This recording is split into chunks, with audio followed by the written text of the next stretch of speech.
Last time I was talking about how Middlemarch is kind of about that saying that life is what happens while you're making other plans.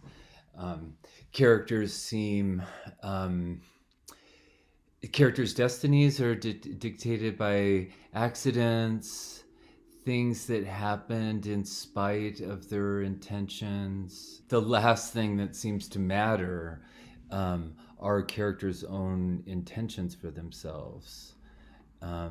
Again, that theme of the web, um, this interplay of accident um, is the real determining factor in life rather than what we might intend, our explicit conscious ideas of what's going on. So I want to explore that a little bit more this time, especially in connection with maybe the idea of chaos. Eliot begins chapter 27 famously with a little parable that you could say is about chaos. If you look at your pier glass or extensive surface of polished steel, it'll be minutely and multitudinously scratched in all directions. But place now against it a lighted candle as a center of illumination, and lo, the scratches will seem to arrange themselves in a fine series of concentric circles around that little sun. It's demonstrable that the scratches are going everywhere impartially, and it's only your candle which produces the flattering illusion of concentric arrangement, its light falling with an exclusive optical selection. So, this is a parable. Scratches are events, and the candle is the egoism of any person now absent, for instance, Miss Vinci. Two things to say about that. One is the parable in its own right is really powerful. The scratches go everywhere impartially. The world is fundamentally chaotic. We organize it around our little sun, our set of personal interests. On the one hand, it seems like the parable is at Rosie's expense. But on the other hand, I'm not sure what it would mean to be able to bear witness to the impartiality, the chaos itself. This is kind of a little personal aside. I've kind of been prone to depression all my life, or since university. And when I sort of first started realizing it was reading somewhere about depression. I read that depressed people tend to have a more accurate perception of reality than non-depressed people do, a more accurate sense of, probabilities of, things working out. And I remember being kind of devastated by that because it's like, in a way, it's sort of saying you're right to be depressed, and you're responding appropriately to reality. But it's actually led me to kind of the opposite point of view that life isn't about being correct. Life is, about pursuing dreams, sharing dreams with other people. Objectively correct perception and appropriate logical reasoning are not things to live for, right? Nothing lasts in a certain way. It's to be invested in the transitory things of life is irrational on some level. That's what gives life value, not being correct. It also makes me read this parable a little different than I might have in the past. I think, what would it mean to bear witness to this, the chaos of the scratches going in every direction? That's a kind of a scary prospect of a totally impersonal, indifferent universe. Maybe Eliot's suggesting a little bit of the limits of her critique of egoism. After all, Rosamund's shown to have a capacity to shape events according to her idea. Unlike Lydgate, she's not just floating around blindly. Her idea has a shaping activity, capacity to shape how things play out. The idea organizes her eyes, her watchful blue eyes, which have an effect on the world around them. Eliot describes the shaping activity of Rosamund's eyes, shaping the moment that Lydgate falls in love with her. She describes it as spontaneous and ingenuous. That moment of naturalness was the crystallizing feather touch. It shook flirtation into love. That crystallizing reminds me of the secret ministry of frost, the crystal formation. She's not intending or willing, but she's mobilizing accidents according to her idea. She is, if not willing a certain outcome, she's prepared for that feather touch, that crystallizing feather touch when it comes. This idea about the independence of our behavior from strict causal determination is even espoused by neuroscientists, the kind of people that are all about studying the causal determinations of behavior in the brain. So here we have Robert Sapolsky, amazing TED Talk. First, he's talking about the neural factors of evolution affecting our behavior. But then he goes through to give a number of examples of people radically changing their behavior against the grain, as I've been sort of suggesting, of the causal conditions around them.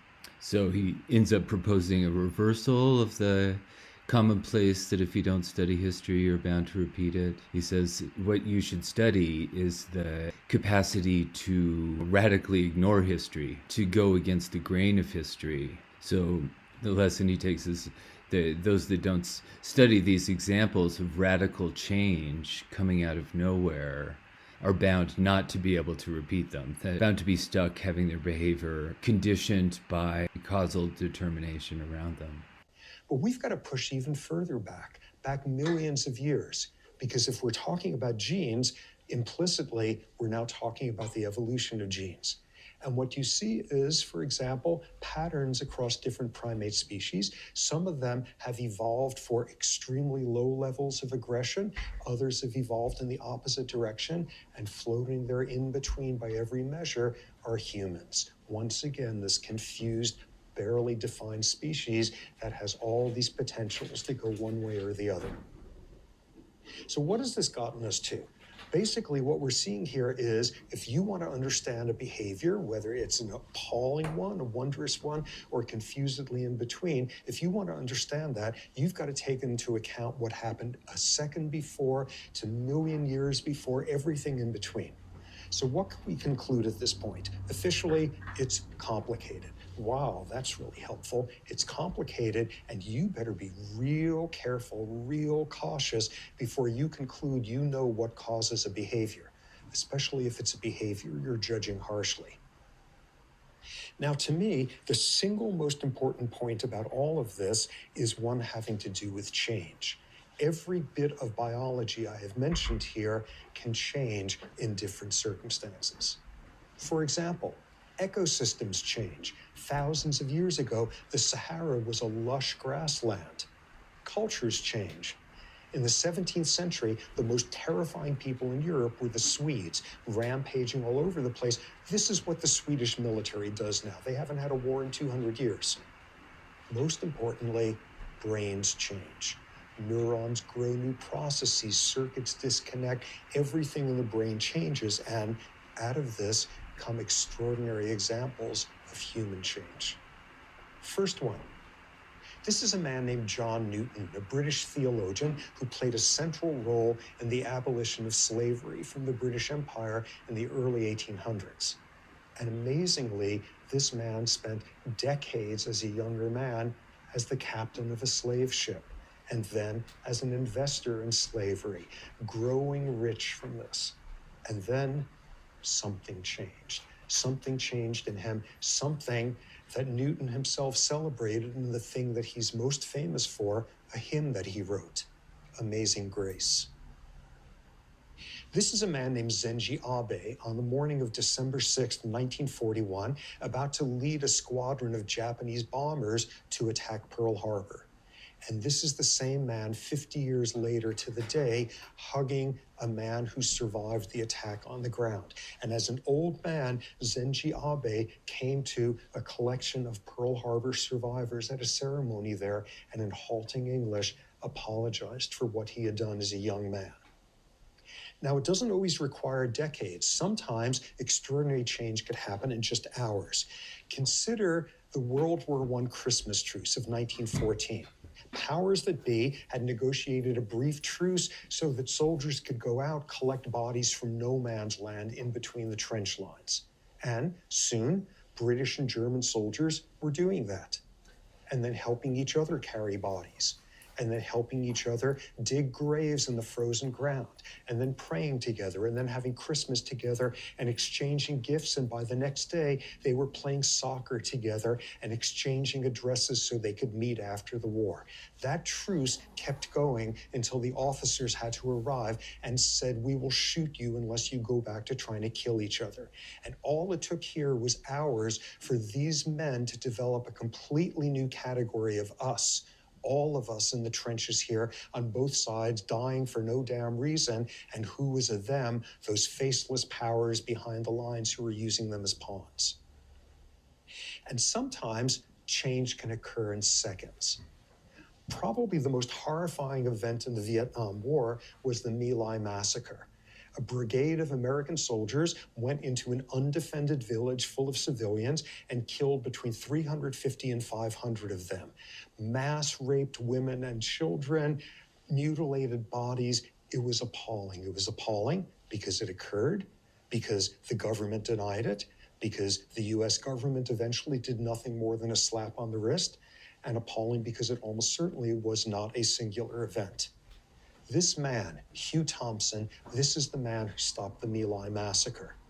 He was piloting a helicopter gunship, landed there, got out, and saw American soldiers shooting babies, shooting old women, figured out what was going on, and he then took his helicopter and did something that undid his lifetime of conditioning as to who is an us and who is a them. He landed his helicopter in between some surviving villagers and American soldiers, and he trained his machine guns on his fellow Americans and said, "If you don't stop the killing, I will mow you down."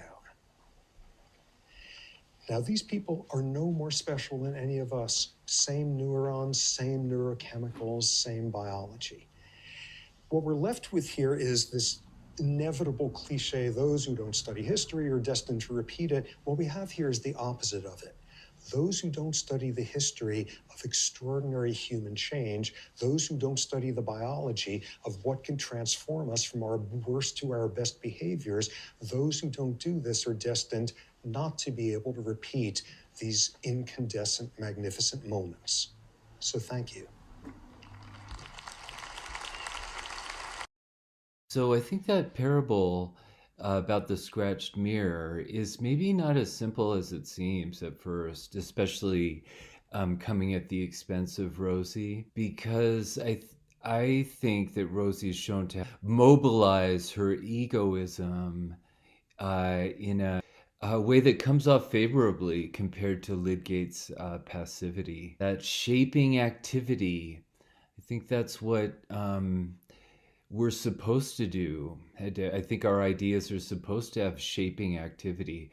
Indeed, in relationships or in personal psychology, our conscious intentions are often alibis, part of a strategy of evasion or denial, or rationalization for us to do something else. Like Lydgate's lingering with Rosamund, flirting at the piano, calling himself her captive, meaning all the while not to be her captive.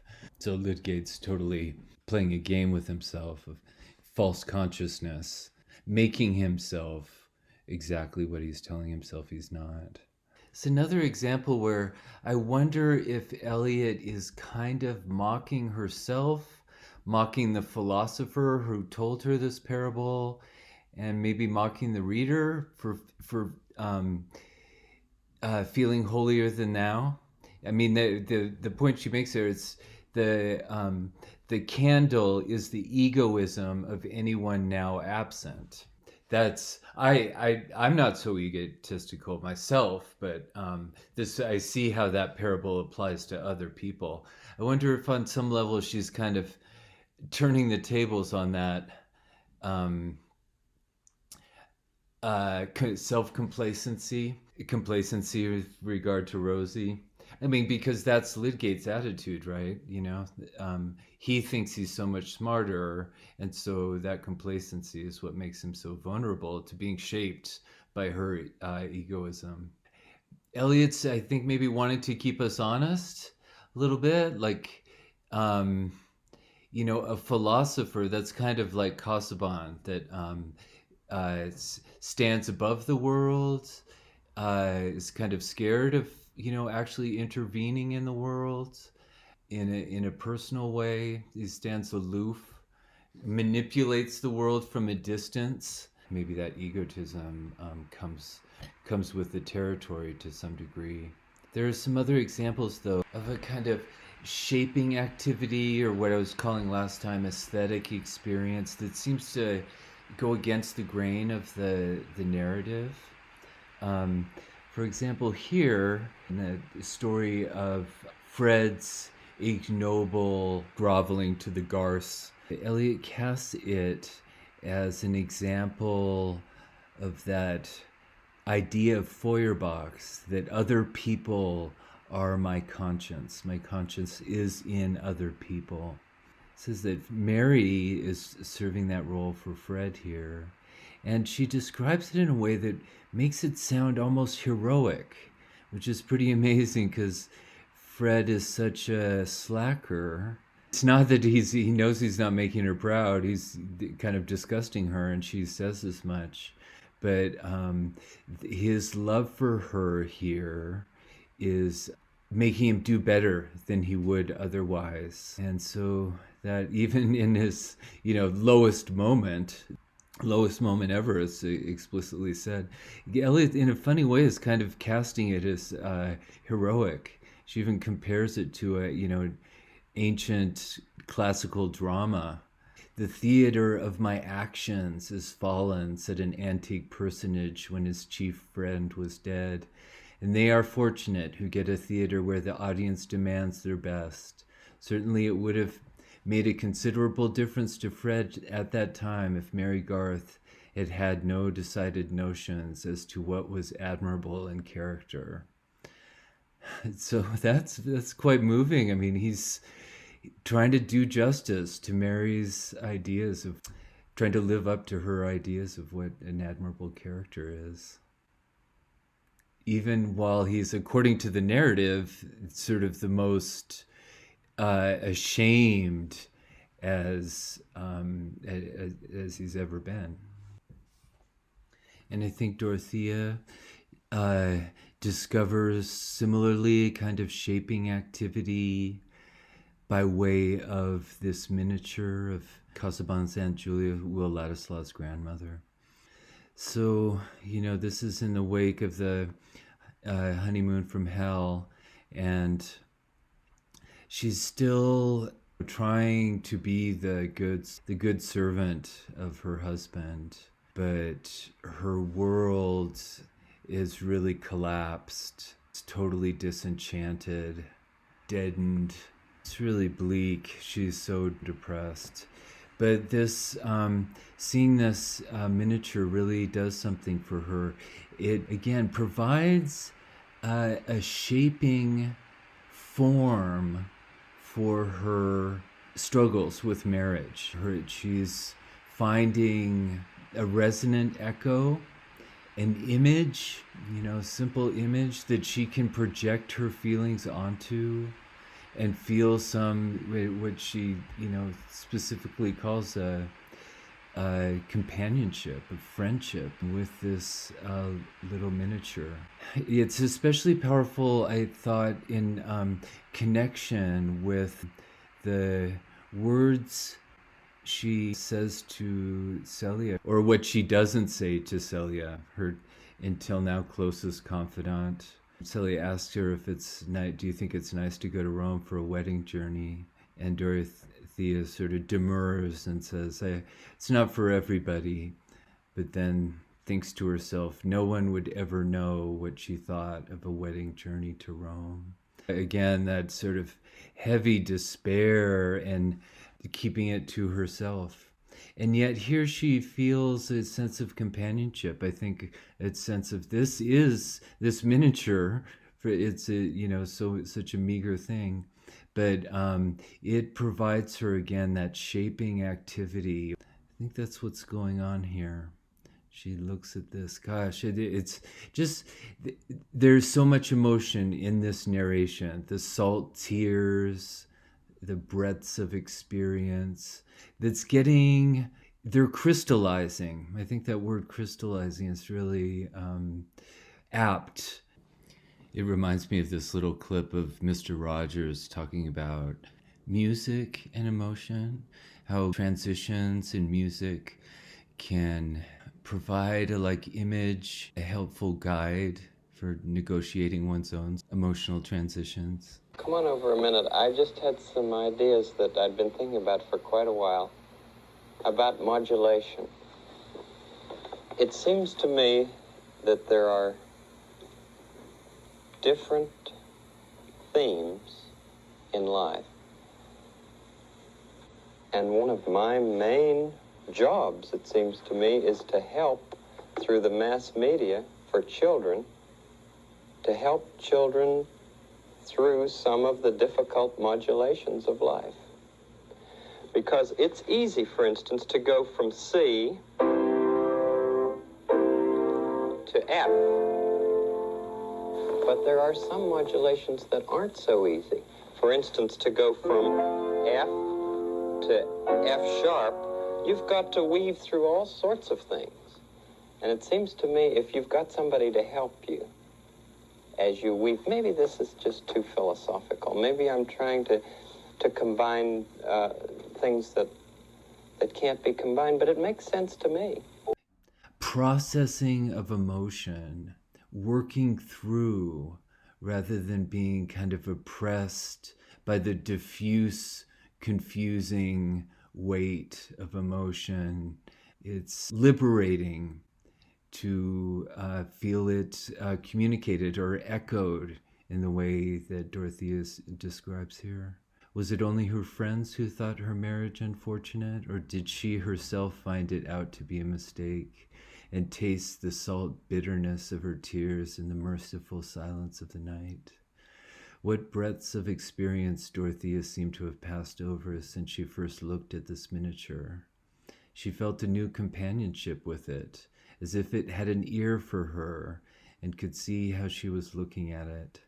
Here was a woman who had known some difficulty about marriage. Nay, the colors deepened. The lips and chin seemed to get larger. The hair and eyes seemed to be sending out light.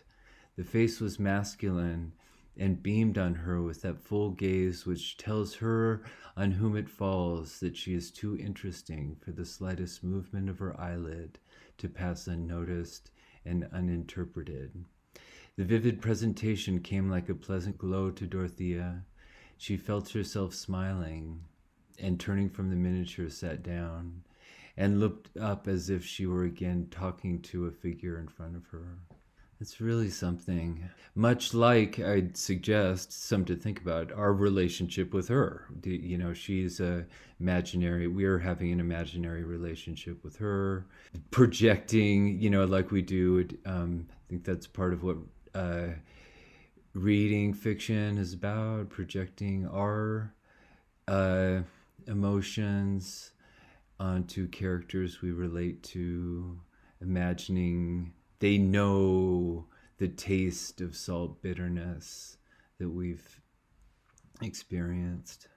Just to underscore that analogy with reading, with what we're doing, the narrator describes Caleb similarly to how Dorothea falls in love with that miniature. The narrator lavishes, adoration on Caleb. And what's especially striking here is that this, again, is kind of a low point in his character. This is when he's making a huge mistake, signing this loan for Fred. But this is precisely the scene where she can't help gushing over how much she loves his little mannerisms, the personal expression, his body, his movements are what make him lovable, rather than the action itself that he's doing. He's performing probably, stupidest action that he does it all in the narrative, but he embodies this shape or aesthetic vision of the narrators that she cherishes. And again, if it, mentioned that Caleb is sort of a surrogate for her father. So rather than trying to give us linear causal accounts of her various characters' stories, Eliot is, as she puts it, trying to shine light on this weaving and interweaving of circumstances. That's to say, instead of a causal explanation of life, we're getting sort of pattern recognition. That's what Middlemarch is instructing us in. But that's sort of what Middlemarch means in a way, marching through the middle, marching through these patterns.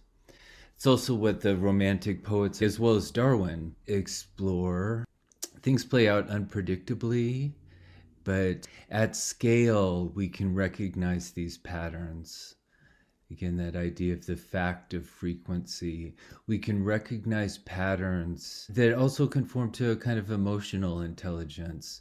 Mood, atmosphere, register these environmental patterns. Iconic example of the rhyme of the Ancient Mariner.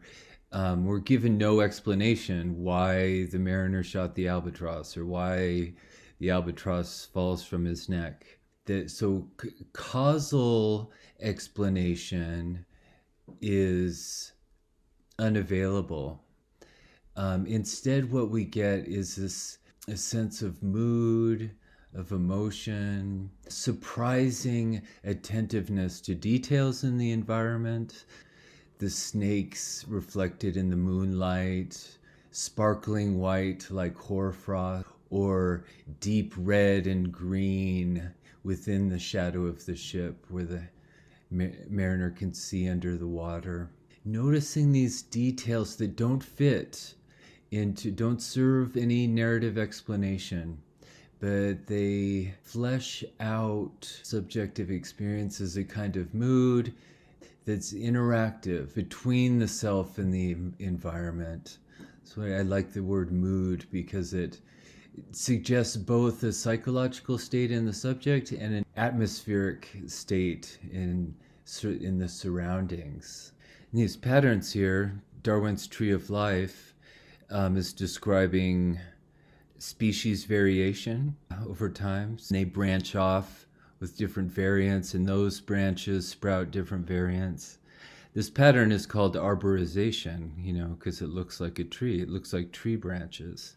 And this form is found throughout nature. It's, virtually universal. So it's, could be a riverbed, could be the veins in your arm, it could be the neural networks in your brain. This is a form of environmental interaction. Testing, experimenting, testing what works, sticking with what works, but then continuously updating as we move along. It's an expression as much of the environment, success in the environment, as of the organism itself. Book 4 of Middlemarch is called 3 Love Problems. And to be honest, I'm not sure what the three are. I mean, Dorothy and Casaubon, Lydgate and Rosie are certainly 2. But what is the third, Dorothea and Ladislaw, or Fred and Mary? Or, I don't know, Fairbrother and Mary? It's a little bit ambiguous. I wonder if I'm just being obtuse or not reading it, or if that's intentionally vague. I don't know. I'd be interested to hear what you think about that. But I've been giving sort of alternate titles to the different books, and I thought the phrase, I noticed the term sprigs came up quite a lot, troublesome sprigs, odd sprigs, surprising offshoots. Important implication of the motif of the web is that love doesn't work out exactly as intended. This is a lesson that I associate with Frankenstein, that we can't dictate our progeny, and in the broadest sense, our intentions for the next generation, or our intentions, the consequences of our behavior are not entirely under our control. We do things, and then the effects are out in the web of interaction of the world. So we're often left to confront troublesome sprigs, surprising outcomes or offshoots. So I wonder if that's part of the idea of the three love problems. Like, what are the three? Like, I wonder if we're actually supposed to be a little confused by that title, or it could just be my personal confusion. So speaking about odd sprigs, unintentional off-growth, I wonder how sort of relativistic Eliot is. She's so compassionate. She's always referring to poor Casaubon. So does that make every implication or consequence relativized, has its own point of view, its own sort of moral justification? It's hard for me to think that's true. Casaubon seems so toxic. The way in which he makes others, especially Dorothea, suffer for his paranoia just seems suffocating. Not that he doesn't suffer, but he's the cause of his own suffering as well as many other people's suffering. So that's to say that Eliot's compassion for all her characters, I think, disguises some distinctions, some moral distinctions between healthy and unhealthy, toxic and wholesome growth, contribution to the social web of life. In other words, I'm wondering how much does Casaubon represent not just a physical but a moral disease of the heart, undeserving of sympathy because he's himself actively corrosive of sympathy. There's something pathological, toxic that we're supposed to notice about the way he strangles the life out of himself as well as Dorothy. I think Eliot suggests kind of distinction I'm talking about right at the beginning of book 4. In her discussion of Featherstone, she begins by saying, we're all imaginative in some form or another, for images are the brood of desire. So we all desire and we produce images. We are the brood, are the offspring. So she's thinking about imagination, sort of like, as I was suggesting, as procreation. Just the way in which our intentions are already procreated. But listen to how Eliot proceeds here. I think poor old Featherstone, who laughed much at the way in which others cajoled themselves, did not escape the fellowship of illusion. So he's part of that family, that organic web, giving birth to images of desire. In writing the program for his burial, he certainly did not make clear to himself that his pleasure in the little drama of which it formed a part was confined to anticipation. In chuckling over the vexations he could afflict by the rigid clutch of his dead hand, he inevitably mingled his consciousness with that livid, stagnant presence. And so far as he was preoccupied with future life, it was with one of gratification inside his coffin. Thus old Featherstone was imaginative after his fashion. Now, that just seems toxic. Nation is just serving death. He's serving a corpse and making other people serve his corpse. That just seems malignant. I think that something similar is going on with Casaubon. There's some foreshadowing going on here.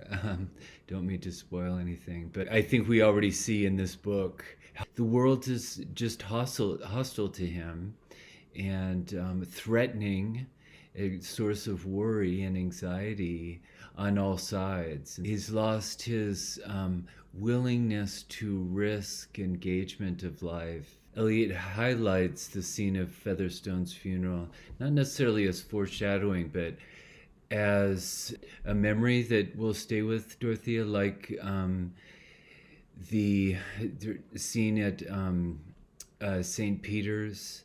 An image and mood get crystallized for her in a way that she'll remember.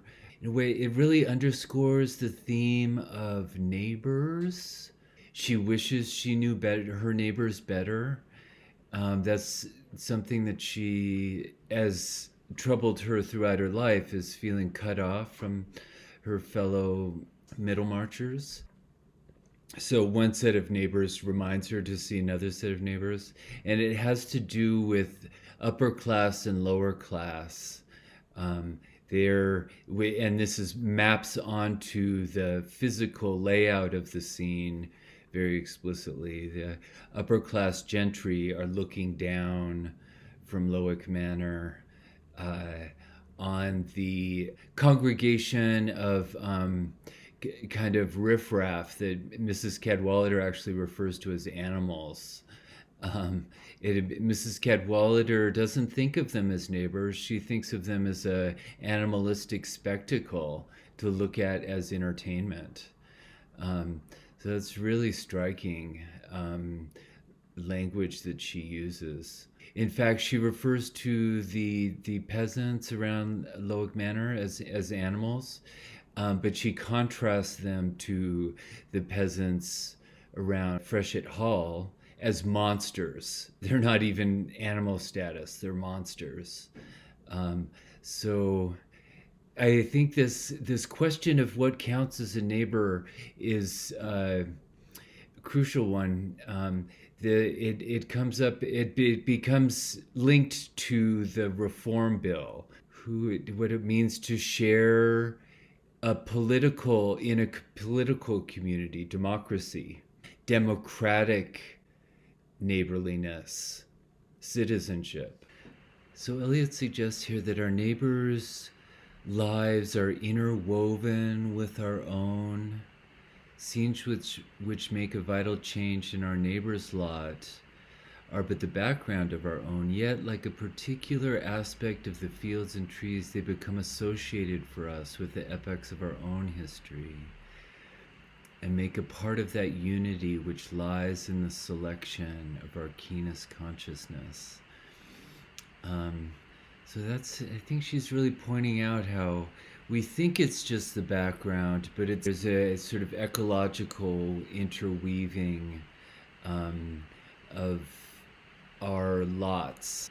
So it makes this next paragraph a little dubious, a little tricky to read, because it seems to be about Dorothea's particular ardor, like as if Dorothea were strange for caring about her neighbors. But I think that's ironic. I think the larger point the narrator's making here is there's something wrong with the segregation of the gentry from the rest of the life, the thicker life below.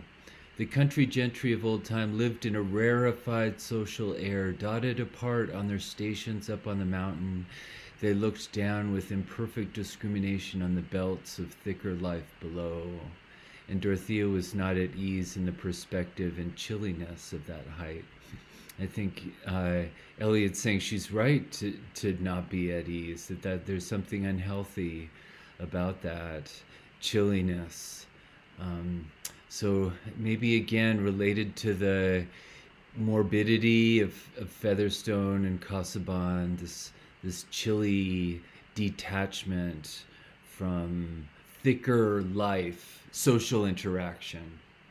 Another interesting example, perhaps, of this unhealthy, chilly, morbid detachment of the gentry or aristocracy, is Lydgate, who, on the one hand, has this progressive social concern in general.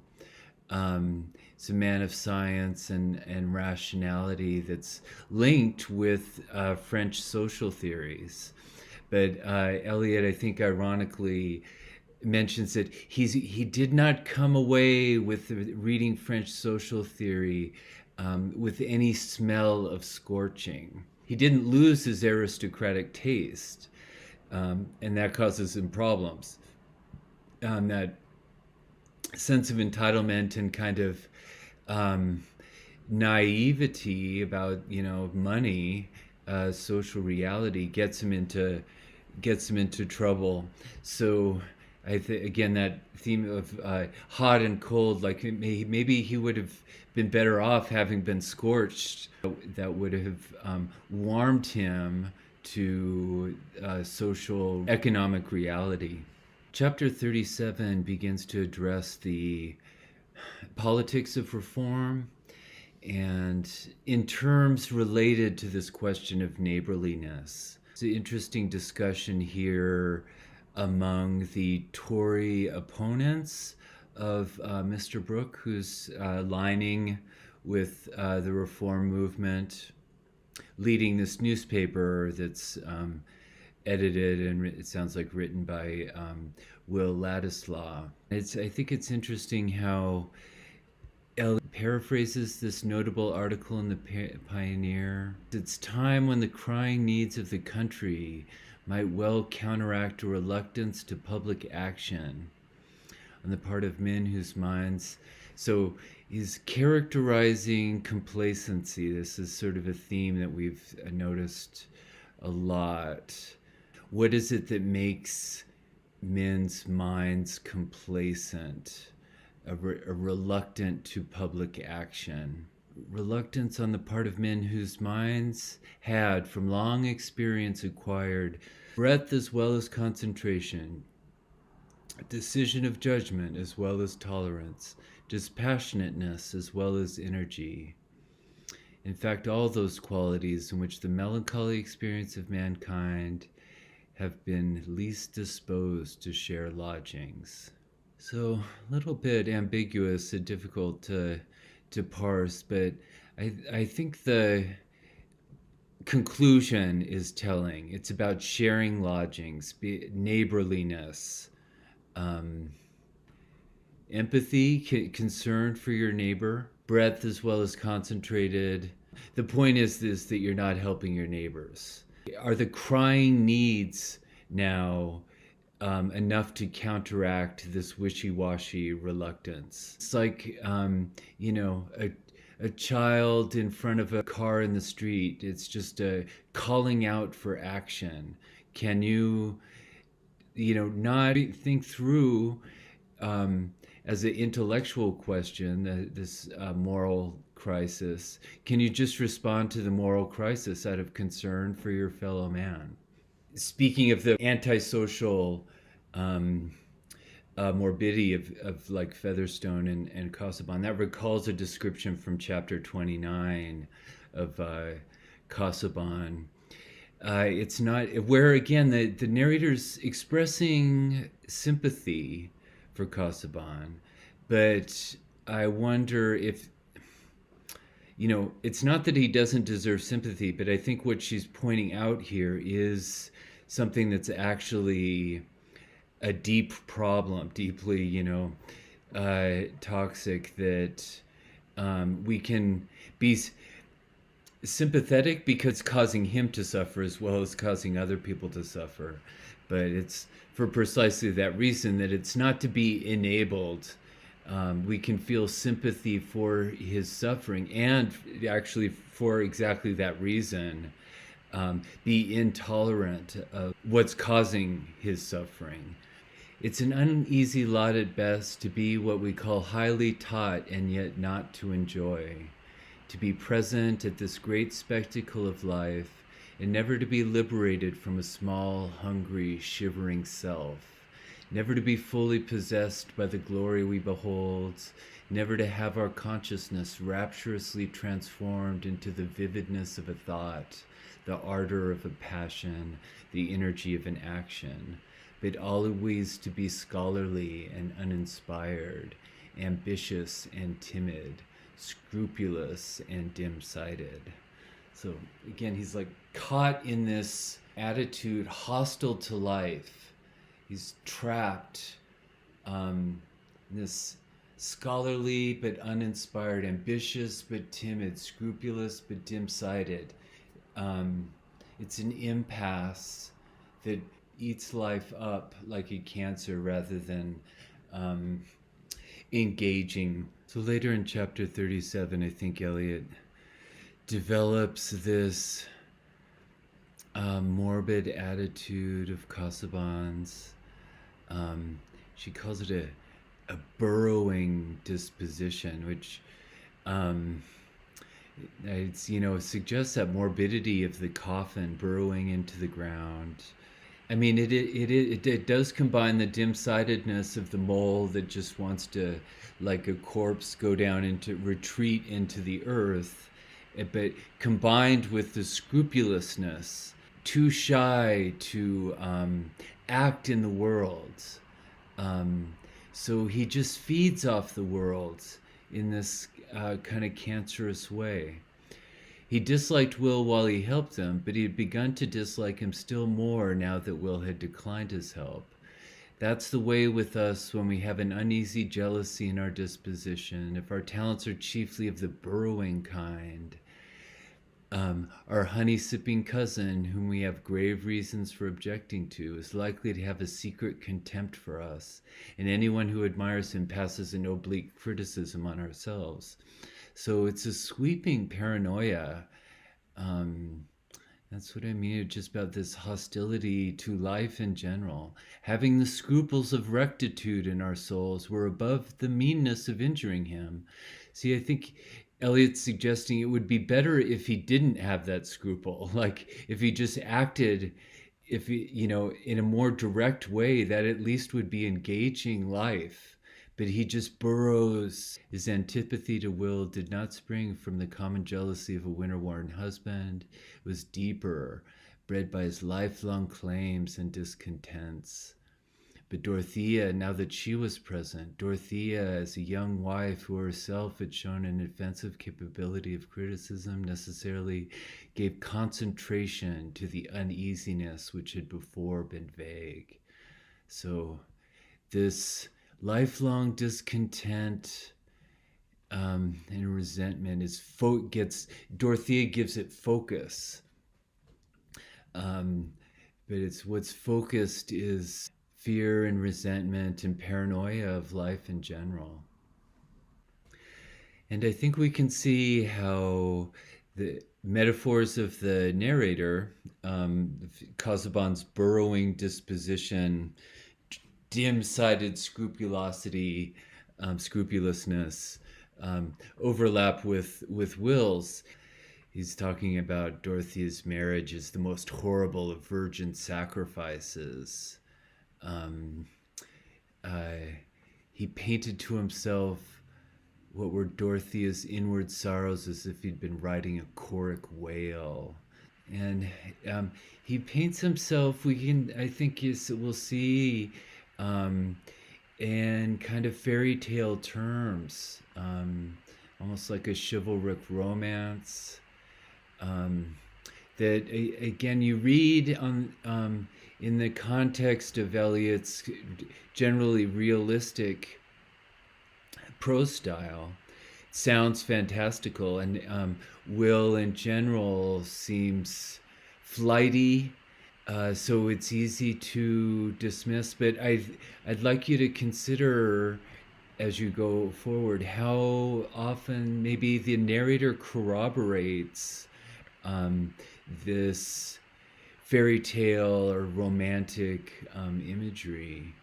Again, Will speaking in self-mythologizing terms. He would never lose sight of her. He would watch over her. If he gave up everything else in life, he would watch over her. And she should know that she had one slave in the world. He's like a hero in his own fantasy. And Eliot underscores this. Will had, to use Sir Thomas Browne's phrase, a passionate prodigality of statement, both to himself and to others. So she's remarking on Will's overheated imagination and literary imagination. He's weaving these myths in his mind. But even as she's mocking it, or even as she's pointing it out, I guess I'm drawing the question. I'm questioning whether she's mocking it or not. This passionate prodigality of statement, does that describe Eliot too? Does that describe Middlemarch too? Scenes between Dorothea and Will are so romantic, in part because they're star-crossed lovers, right? I mean, what's remarkable, how many scenes do they have where they're saying goodbye to each other and kind of falling in love with each other as they're saying goodbye? It seems like it's a scenario that keeps getting repeated. They're falling in love despite the impossibility. You know, the metaphors the narrator uses seem right out of fairy tales. It's easy to maybe read them as facetious, just like maybe it's easy to read Will's characterization of Casaubon's virgin sacrifice, you know, with a grain of salt. And and I'm not suggesting otherwise, but I guess I wonder if at the end of the day, Eliot believes in fairy tales, and that's if Eliot thinks that's actually part of the power of literature is kind of fairy tale activation of fantasy, you know, in contrast to all the morbid effects of Casaubon that I've been talking about, the way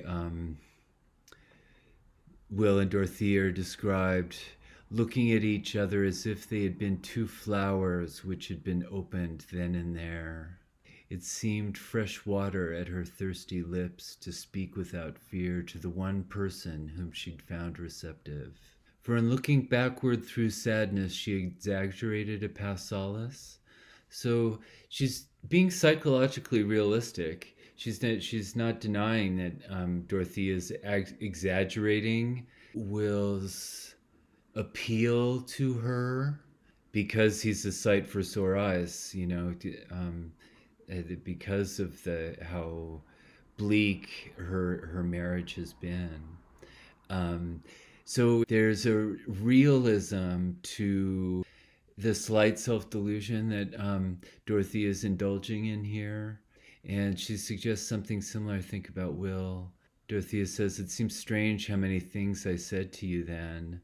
Will says, "I remember them all with the unspeakable content in his soul, of feeling that he was in the presence of a creature worthy to be perfectly loved.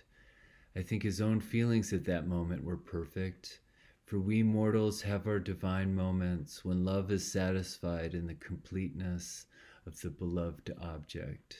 So it's it's kind of a mystical experience. It's not, rational conviction, you're the one for me, but it's, divine. It's a divine moment. It's a mortal access of divinity.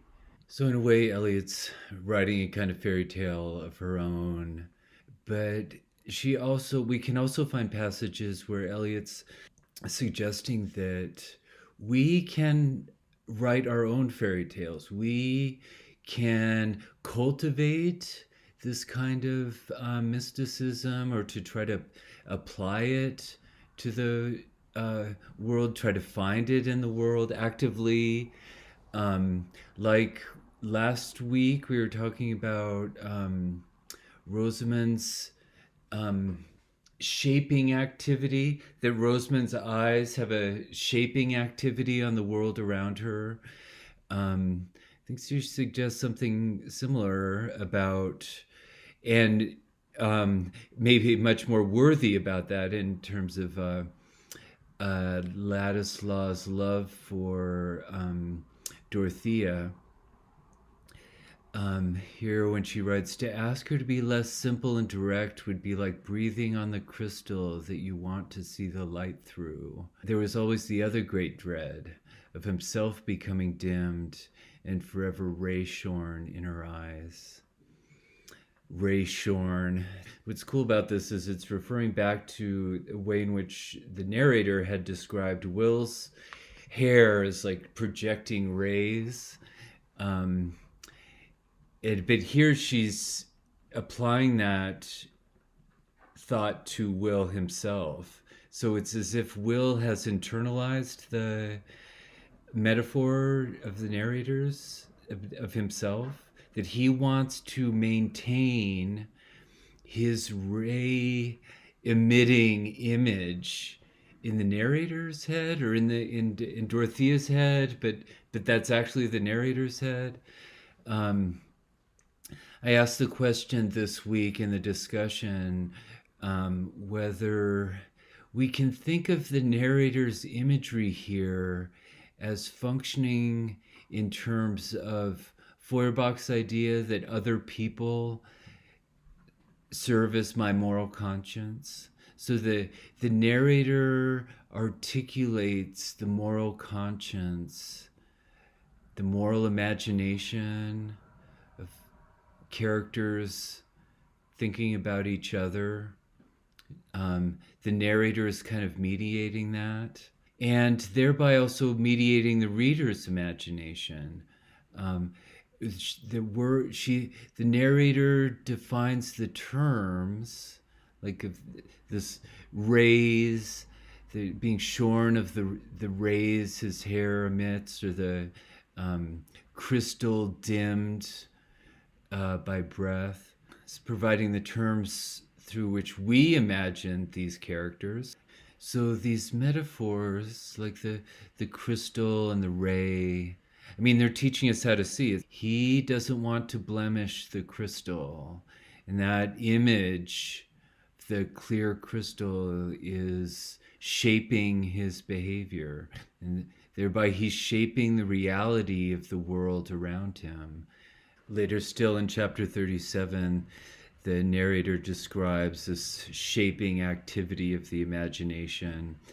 On Dorothea's part, this leads her into one of her lowest moments, when she asks Casaubon in the middle of the night to give half of her inheritance to Will, and he responds so cruelly to never question him again.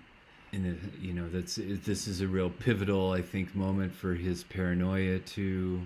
So she was blind, you see, to many things obvious to others, likely to tread in the wrong places, as Celia had warned her.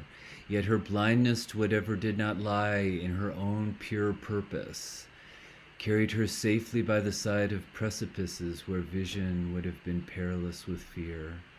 Again, I wonder if this is actually productive in the long run. It's sort of, the problem with Casaubon's jealousy or whatever is that it's burrowing, that it just retreats from the world. If he acted on it in concrete ways out in the world, maybe that would cause productive changes. Maybe he would learn from it. He'd communicate better what's going on, with himself. Dorothea is so clueless about Casaubon's jealousy. It's so crazy that she expects Casaubon to be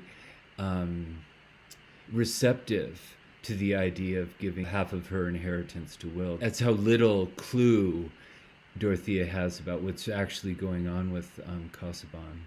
But I think this is what Eliot means by imagination as the brood of desire, as a kind of procreative, generative, productive effect. Here she uses the word brood again.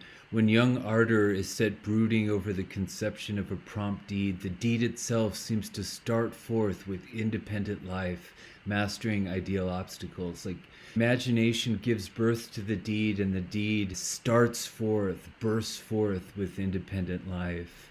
Even though it might seem destructive And as in this case, in the short term, I think this is the alternative to the, burrowing, retreating resentment of Casaubon. In fact, this idea of imagination as the brood of desire, I think it's meant to be disruptive. I think it's meant to sprout troublesome sprigs. That's how we keep the crystal clear. An ideal object is an object of imagination, of pursuit, ambition. It's not to get complacent with it as something in this world.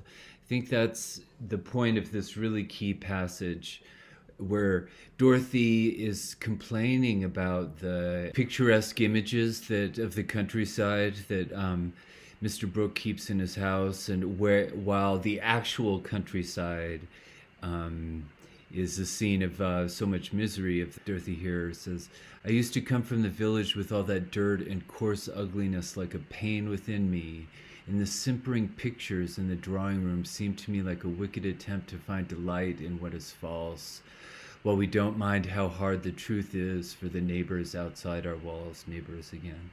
"I think we have no right to come forward and urge wider changes for good until we have tried to alter the evils which lie under our own hands." So she's standing up for neighborliness, and she's saying the simpering pictures in the drawing room are a false image of neighborliness. They disguise the actual lack of neighborliness. She's drawing attention to troublesome sprigs, to you're celebrating neighborliness in your drawing room, and yet you've sprouted in your actual environment unneighborly effects. She's drawing attention to those unneighborly effects as a way of trying to clear the crystal of the ideal of neighborliness. And I think Eliot really underscores the visionary power of Dorothea's idealism here. Will even fails to appreciate it for sexist reasons. For the moment, Will's admiration was accompanied with a chilling sense of remoteness. A man is seldom ashamed of feeling that he cannot love a woman so well when he sees a certain greatness in her. This is a certain greatness. This is like Teresa shining through that in a way that the men can't even, they're kind of troubled by it. Like Dorothea's crystal clarity it's so singular, it's hard even for Will, the idealist, to appreciate. I think this focus on the crystal clear ideal, even in the midst of the, dirt and evil under our own hands, is what Dorothy describes in kind of cryptic terms as her religion, the religion that she keeps finding out. She doesn't want it called in terms of any name. I've always been finding out my religion since I was a girl. By desiring what is perfectly good, even when we don't quite know what it is and cannot do what we would, we are part of the divine power against evil, widening the skirts of light and making the struggle with darkness narrower. I think that's another way of talking about that shaping activity of the ideal. And Will takes it as a kind of complacency. He says, "I'm a rebel. I don't feel bound as you do to submit to what I don't like." And then Dorothea responds again kind of cryptically. It might not be clear what she's saying, but if you like what is good, that comes to the same thing. And Will says that's subtle, but I think her point is she's keeping her focus on what's good. It's not that she's complacent. It's that she's focused on desiring what's perfectly good. She's not focusing on what's disappointing, what she resents about the world. She's focused on what the world could be. And that isn't to blind her to the evil or the dirt under our own hands. On the contrary, it makes her point that out. Indeed, I think that's what she means by I'm always finding out my religion. It's through the actual experience of the world, through actual life, that she finds her aspirations. What is what she desires is perfectly good. This and gives birth to the images that even if she can't do what we would do, this imagination, this brood of images, has a shaping effect on the world around her.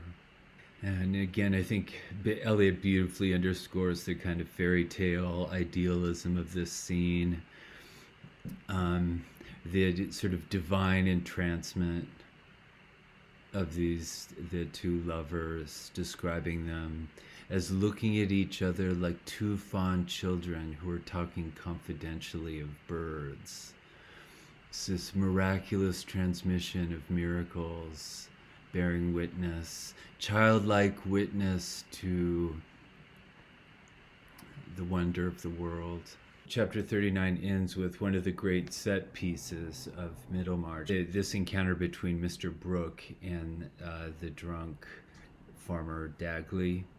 And this scene hinges on the disconnect that Dorothea was just complaining about, the disconnect between the simpering pictures of the picturesque countryside in the drawing room of Tipton Manor, and the actuality of the peasants working outside. And what's crucial to think about here is that Eliot's text itself is offering us a version of the simpering picturesque countryside. We read here, just as Middlemarch has at other points, like I really emphasized in Book One, the midland-bred soul, the way in which personhood, physiognomy seem to be embedded in the land. The land that Eliot was finding in the picturesque beauty of the landscape, an image of what it means to be a person. And so she's really calling that in question here. Or what I would say is that she's complicating it. She's showing the dirt under our own hands and making us weave a more complex picture of what the beauty of the environment actually consists in. And that's exactly what she describes here.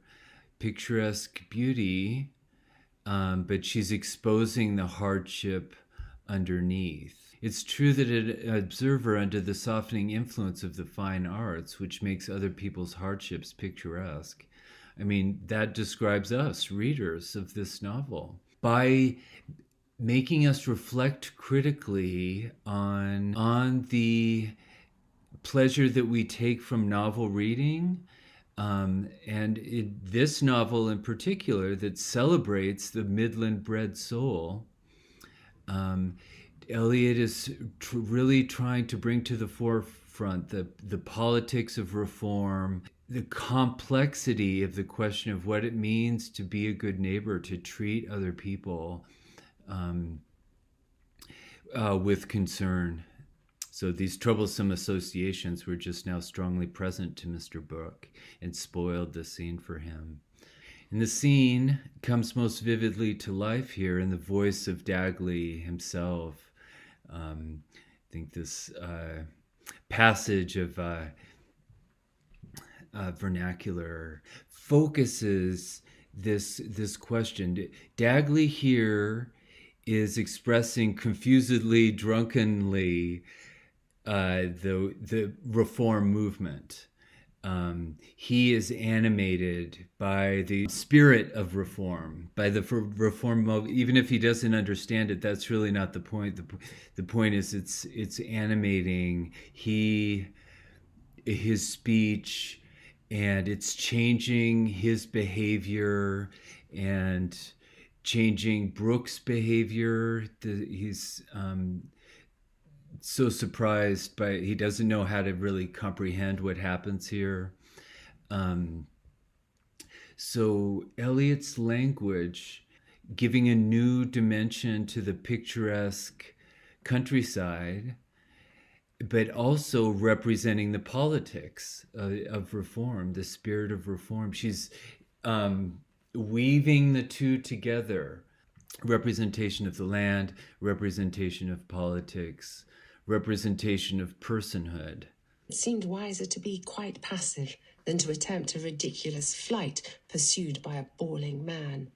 I'm no more drunk nor you are, nor so much, said Dudley. I can carry my liquor, and I know what I mean. And I mean, as the king will put a stop to it, for them say it as knows it as there's to be informed. And them landlords have never done the right thing, but their tenants will be treated in that way, as they'll have to scuttle off. And then there's them in Middlemarch knows what the reform is, and as knows will lay the scuttle, says they. I know who your landlord is, and says I hope you're the better for knowing him. I aren't, says they. He's a close-fisted, and I, says I.